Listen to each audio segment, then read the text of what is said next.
What's up guys, my name is Lauren and welcome back to my channel, and today we're going to talk about, do we even care about debt payoff anymore?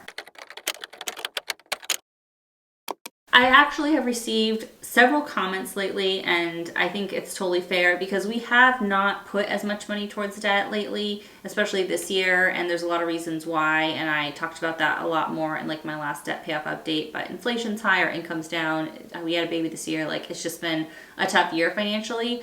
But I have got some comments lately that say like, you don't seem as committed to debt payoff as you used to, you're only putting $20 extra, you're not even putting any extra some months, and you just don't seem as excited about it as you used to. And it's fair, it's true. We haven't been putting as much extra as when I worked full-time as an attorney and made six figures in addition to my husband working full-time.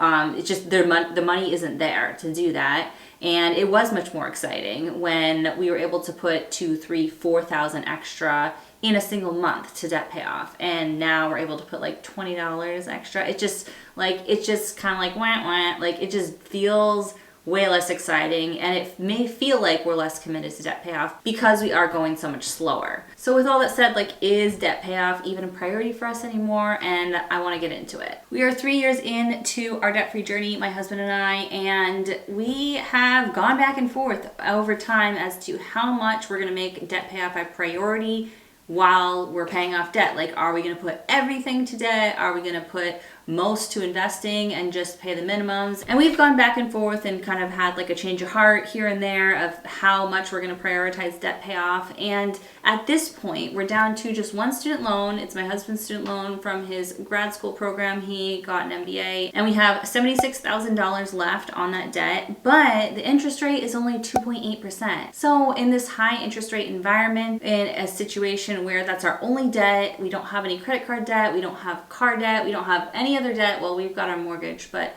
we don't have any other like non-mortgage debt besides this one student loan. And we wondered, like, is it worth it to keep paying off debt? Like, does it make sense to keep paying off debt? Because we are starting year 4 of our debt-free journey, and it's just not as exciting as it was at the beginning. And it just like, we're tired. We're tired of putting extra money towards debt. Like, it wears you out 3 years in. And we've paid off $138,000 of debt already. So we've come so far, but we're not like right there. We don't have only 20,000 or 30,000 or even 40,000 left. We have another 76,000. Like, that's a huge chunk of money to still pay off to get to debt freedom. Also, like I said, because interest rates are so high right now, like 2.8% on our remaining debt as the interest rate is just basically like feels like free money almost. And so if we put extra payments to debt, mathematically, it's really not the best use of our money. So to just kind of like go through the numbers of it with you, if we put $1,000 towards debt with a 2.8% interest rate for our loan, we would save about $125 of interest over the life of the whole loan. For that $1,000, it would save us $125.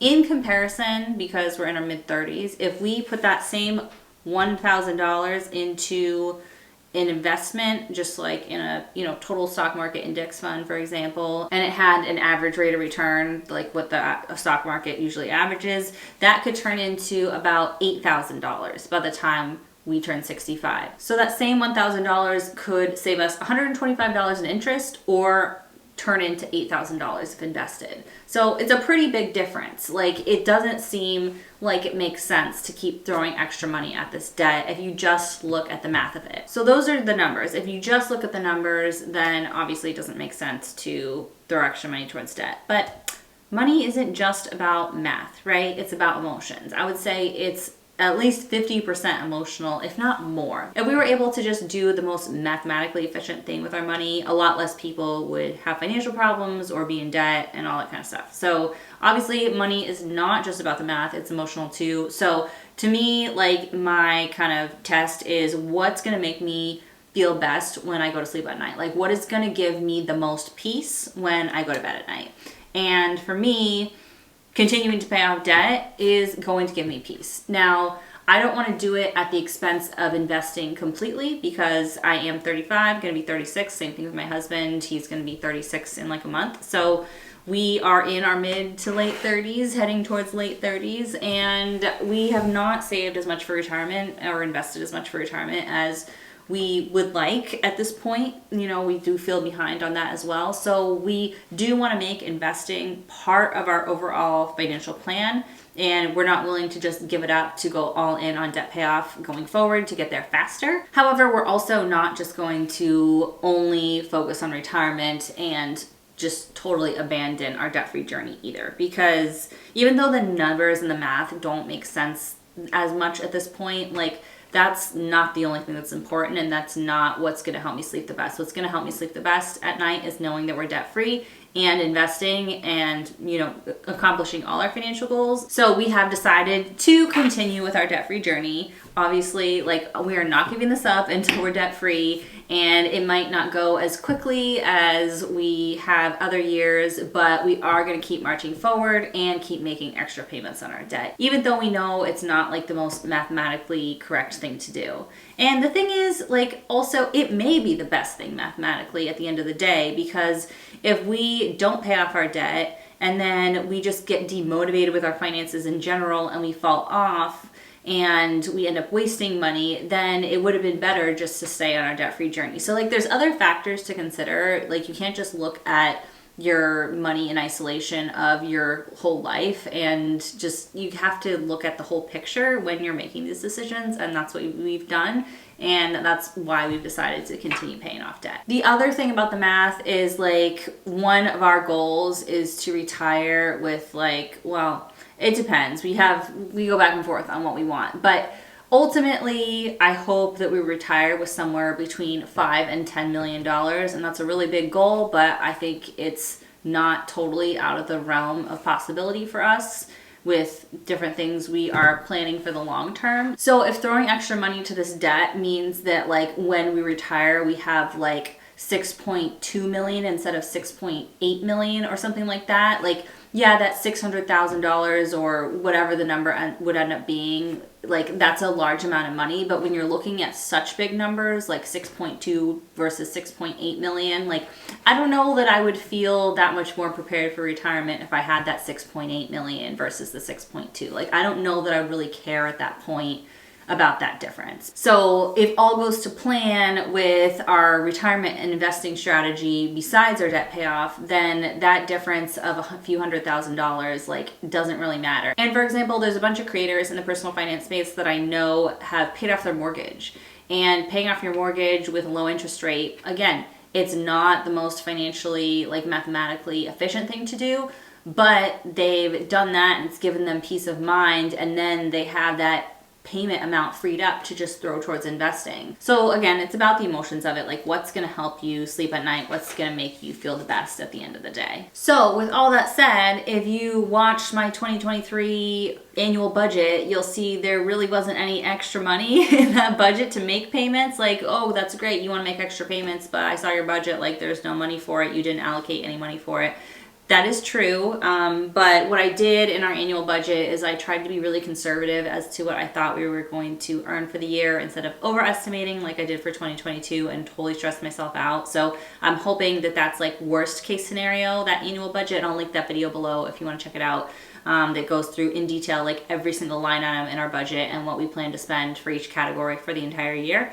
And I love doing annual budgets because you can take a whole snapshot of the whole year all at once, and it just gives you a lot of perspective as to are you prioritizing where you're putting your money in things that align with your priorities and your values and things that are important to you. Are you making sure your money's going to those things?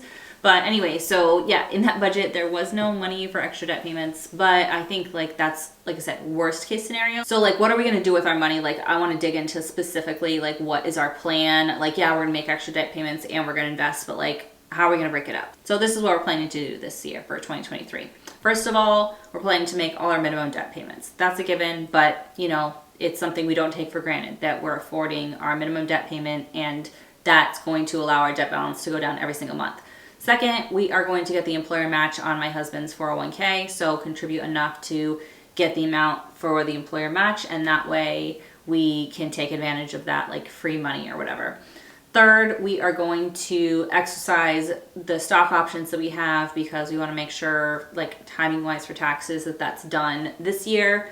And, I don't know that we'll need to have it done this year. We may not need it for a few years, but just to be really safe for taxes, to like minimize the amount of taxes we would pay on any cash out of those stock options, we are going to exercise the stock options that we have this year. Okay, so this totally sucks, but my camera died and my backup battery is in my room with my sleeping baby and I can't go in there right now. So rather than just not finishing the video, I just switched to my iPhone and hopefully it's fine. It's going to be fine. So I was just saying that we are, investing and getting the employer match in my husband's 401k, exercising stock options, and then also we have budgeted $1,000 to put towards my Roth IRA, and then obviously paying the minimum payment on my husband's student loan, and then anything extra that we get, that's the big question. What are we going to do with any extra money we have above and beyond those goals and just paying all our bills? We are going to split it 50-50. So 50% of our extra money that we bring in, anything above and beyond that minimum budget amount, we are going to send towards debt payoff, and the other half we're going to send towards investing,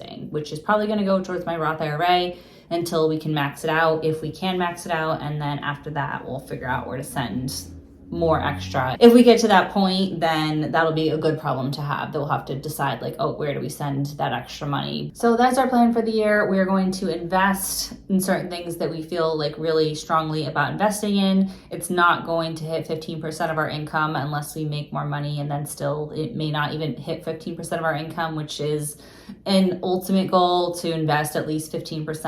And actually we want to be investing more 20 to 25% of our income, especially because we're behind. And so yeah, if we want to end up with 5 to 10 million, we're gonna have to really step it up. But obviously this year it's just not going to happen. And hopefully our financial picture in 2 or 3 years is going to look totally different, and there's going to be a lot more available to put towards these financial goals. But for now, we are continuing to push forward on all of them, because every dollar matters and it all adds up in the long term. We may have a change of heart midway through the year, or change our strategy at some point this year. But for now, we feel really good about that. And hopefully we have a lot extra that we can put towards all of these goals this year. And hopefully that means that we won't just be putting $20 extra to debt most months, like we have in a lot of months in 2022. So for anyone who's been wondering if we are still committed to debt payoff, yes, we are still committed to debt payoff. Yes, we are still going to be making extra debt payments, and hopefully they'll be a little bigger than they were in 2022,